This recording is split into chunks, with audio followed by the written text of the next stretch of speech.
Halo semua, kembali lagi ke Apa Itu Channel. Bagi teman-teman yang sudah menonton, jangan lupa like, comment, share, dan subscribe.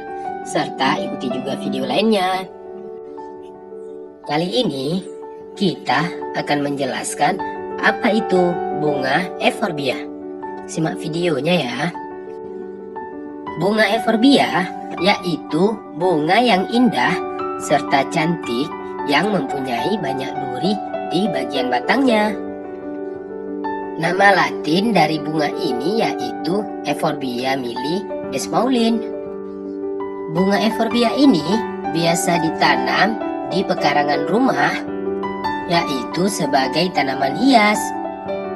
Bunga ini tidak memerlukan banyak air dan juga tidak harus selalu terkena sinar matahari loh.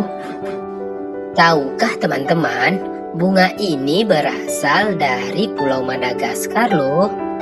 Ciri-ciri dari bunga euphorbia ini yaitu memiliki banyak duri, kelopak bunga yang kecil, serta warna bunga euphorbia ada bermacam-macam tipe warna loh, mulai dari warna merah, warna pink, putih, dan sebagainya.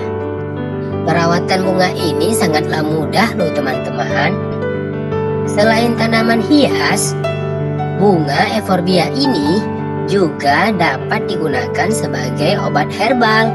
Namun, meski diperhatikan juga dosis pemakaiannya ya, lantaran tanaman ini dapat beracun loh teman-teman. Bunga euphorbia ini termasuk dalam famili Euphorbiaceae. Biasanya, bunga euphorbia ini mempunyai bunga sejati yang prima dengan organ seksual jantan serta betina yang komplit loh. Tapi ada juga bunga euphorbia yang memiliki bunga yang tidak prima, yang tidak mempunyai organ seksual serta berbentuk steril. Tahukah teman-teman, di habitat aslinya tanaman ini tumbuh di lahan terbuka serta cukup toleransi ada di lokasi sedikit ternaung seperti di Pulau Madagaskar. Budidaya bunga euphorbia ini memakai stek batang serta biji yang ada di dalam bunganya loh teman-teman. Sekian dulu penjelasannya. Semoga bermanfaat dan jangan lupa selalu bersyukur.